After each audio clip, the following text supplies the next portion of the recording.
스키 로봇 한번 들어보신 적 있으세요? 있어요. 있으신 분도 있고 없으신 분도 있고. 평창 동계올림픽 때 스키 슬로프에서 로봇들이 스키를 탔었어요. 깃발을 꽂아놓고 선수들처럼 그 깃발 사이사이를 지나가는 대회전 경기, 알파인 경기의 대회전 경기를 수행했었습니다. 로봇이 스키를 탄다라고 했을 때 제일 어려운 게 뭐였을까요? 제일 어려운 거는 뭐 균형 잡는 거? 뭐 이런 걸 수도 있어요. 굉장히 인간적인 시각에서 보시는 겁니다. 로봇은 가장 어려운 게 뭐였냐면 깃발이 뭐지? 였어요. 도대체 깃발이 뭔데? 인간과 로봇의 차이는 그 정도의 차이인 거예요. 인간들은요, 이 꼬마 아이들도 데리고 가서 한 뭐 3살, 4살 할까요? 자, 저기 깃발이야. 그러면 저기 깃발이구나. 그러고 나서 다음 날 물어보면 저기 뭐게? 그러면 깃발 알아봅니다. 아닌 아이들이 있을 수도 있어요. 그런 아이들에게도 한 3번 정도 알려주면 4번째는 거의 알아요. 한 10번 하잖아요? 아마 화낼 거예요. 저한테 왜 그러세요? 이 정도가 인간이에요. 그런데 로봇은요. 자, 저기 깃발이야. 다음부터 알아보고 그 사이로 들어가야 돼. 라고 하면 어떻게 될까요? 저한테 왜 그러세요? 그럴걸요? 아마 그 정도 지능도 안 갖고 있겠지만 못 알아봅니다. 빨간 깃발과 파란 깃발을 차례대로 꽂아 놓고 그 빨간 깃발 2개 꽂고 파란 깃발 2개 꽂고 이렇게 계속 연속적으로 이루어지거든요. 그 깃발 2개 사이를 지나가야 돼요. 못 통과하면 안 돼요. 그 통과하게 하기 위해서 뭐 로봇 제어하는 거 이런 거는 2번째 문제고, 일단 깃발부터 알아봐야지. 어디에 있는지 알아야 그 사이를 지나가든지 만든지 할 거 아니에요. 2017년 6월부터 저희가 개발을 시작했고 2018년 2월에 동계올림픽이 시작됐죠. 8개월 동안 아무것도 없는 상태에서 국내 8팀이 경합을 하면서 만들었어요. 어떻게 됐을까요? 8개월 동안 아무것도 없었다니까요. 스키 로봇이라는 거는 세계 최초의 시도였어요. 실외에서, 그것도 눈보라 휘말아 치는 그곳에서. 잘 됐을까요? 이거는 대회 하기 일주일 전에 리허설 하는 영상이에요. 오토노머스로 하고요. 스스로 알아서 들어가야 됩니다. 저 뒤에 잡고 있는 사람은 만약의 사태를 대비해서 따라가 주고 있는 것일 뿐이고요. 어때요? 혹시 눈썰미 좋으신 분들은 보셨을지 모르겠지만 A자로 안 타고 있어요. 왜 우리 스키 처음 배울 때는 A자라고 그래서 플루버겐으로 살살살살 내려가잖아요. 그렇게 안 하고 있어요. 왜냐하면 처음엔 그렇게 하면 될 줄 알았어요. 끝까지만 가도 성공이겠거니 했는데 웬걸 시간이 가면 갈수록 모든 팀들이 다 잘하는 거예요. 그래갖고 이제 속도 경쟁이 붙었어요. 그래갖고 선수들처럼 패럴렐로 1차로 딱 타면서 균형 잡으면서 내려가고 있는 거예요.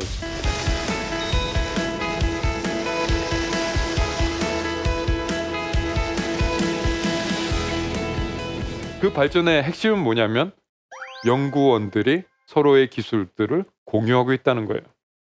새로운 기술의 특징 중에 하나는 기술들을 공유한다는 거예요. 내 것이 아닌 세상. 공유 경제가 요즘 화두기도 한데 연구원들에게도 공유하는 문화가 있습니다. 우린 그것을 오픈소스라고 불러요. 자기가 만든 코드를 깃허브 같은 그런 클라우드에 올려놓습니다. 그럼 누가 다운받아가는지도 몰라요. 하지만 감사합니다 그러면서 다운받아갖고 서로 쓰는 거죠. 내 것도 올리고 네 것도 내가 쓰고. 이런 공유의 힘에 입어서 우리는 기술을 굉장히 빠르게 발전시키고 있어요. 깃발을 알아보는 얘기를 했는데요. 저 좌측 하단에 있는 영상이 그 저희 로봇 다이애나가 보고 있는 영상이에요. 그리고 저 네모, 파란색 네모를 이렇게 쳐놨잖아요. 그거는 다이애나가 스스로 한 거예요. 이게 깃발이죠? 라고. 그리고 그 옆에 빨간 글씨 3개가 있는데 그것은 깃발의 위치에 있는 XYZ 좌표를 나타낸 겁니다. 그러면 공간상에 어디에 깃발이 있는지를 알아보고 있는 거죠. 그런 식의 기술들이 이제는 굉장히 쉽게 이루어지고 있어요.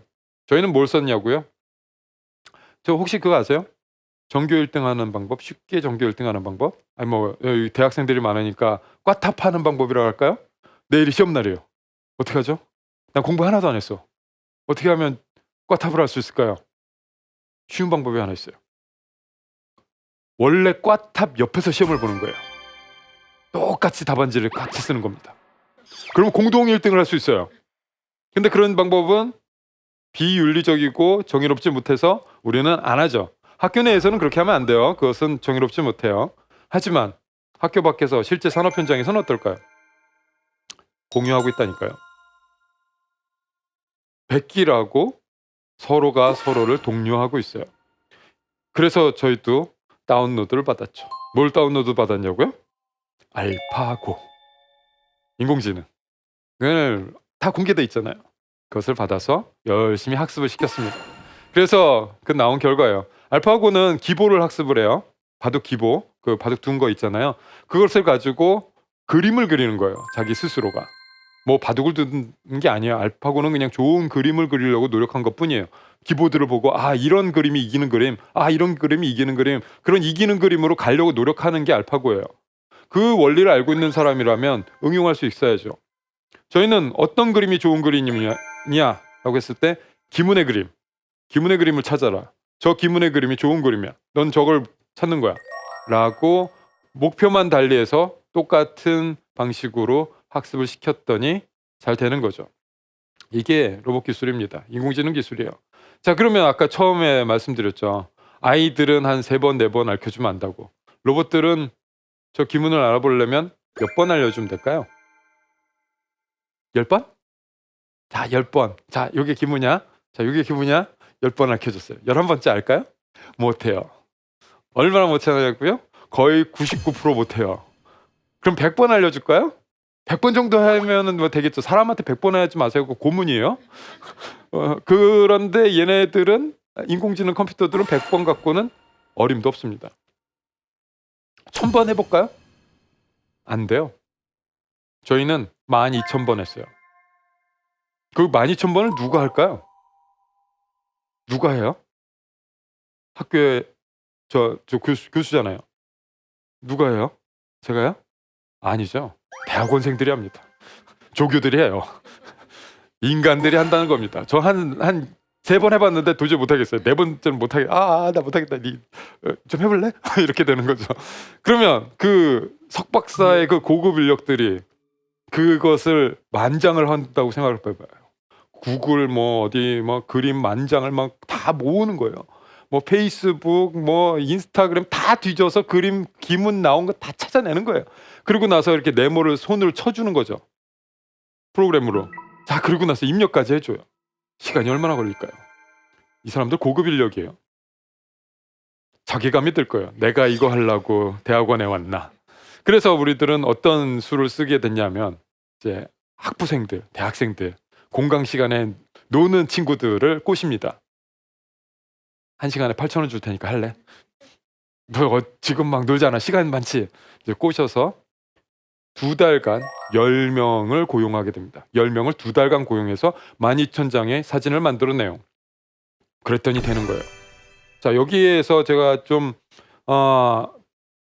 과장되게 말한 면도 없지 않아 있는데 그럼에도 불구하고 좀 중요하게 길게 말했던 이유는 바로 기술의 근본에 대해서 얘기를 하고 싶어서예요. 인공지능이 정말 만능인 줄 알아요, 우리. 그냥 해 그럼 되는 줄 알아요. 그러면 그거는 결과만 보는 거예요. 과정을 보라고요. 그 일은 10명의 학부생이 2달 동안 알바를 통해서 만들어냈다고요. 다시 말해서 젓갓 기문 하나 알아보기 위해서 10명이 2달 동안 고용됐어요. 돈을 벌어 갔어요. 저기 뭐라고. 인간이라면 바로바로 할 수 있는 저거. 인공지능은 그런 겁니다. 인공지능이 사람들의 직업을 빼앗을 것이다. 인공지능에 대해서 좀 알고 있는 사람들은 그런 말 잘 안 해요. 왜냐하면 뭐 하나 만들어내기 위해서 필요한 인력의 수가 얼마나 많으며 고용해야 될 근로자가 얼마나 많은지 알고 있기 때문이에요. 저런 깃발 하나 알아보려고 10명이 2달간 고용되는데 더 많은 서비스들은 어떨까요?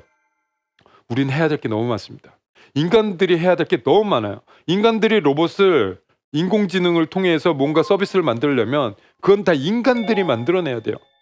얼마나 큰 산업이 펼쳐질지 감이 안 옵니다.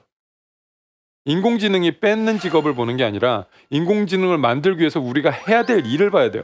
여러분들이 그런 사람들입니다. 앞으로 직업을 얻을 사람들.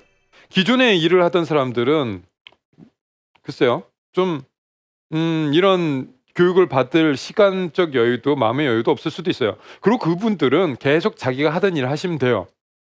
그리고 은퇴하시면 됩니다.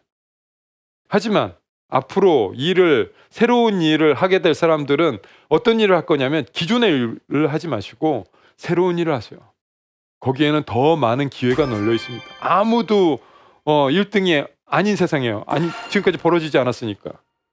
이런 일을 하시면 돼요. 그렇게 되면 시간이 가면 갈수록 직업은 변할 겁니다. 은퇴하는 사람이 있고 새로운 일을 하는 사람들이 있고 시간이 흘러가면 흘러갈수록 우리는 직업의 이동을 보게 되는 거죠. 예전에 없었던 직업이 지금 있는 이유 중에 하나입니다. 시간이 키워드였던 거예요. 그리고 청년들, 젊은이들이 새로운 일을 하게 된다는 게 키워드인 거죠. 그걸 우리는 산업혁명이라고 부릅니다. 거창한 게 아니에요.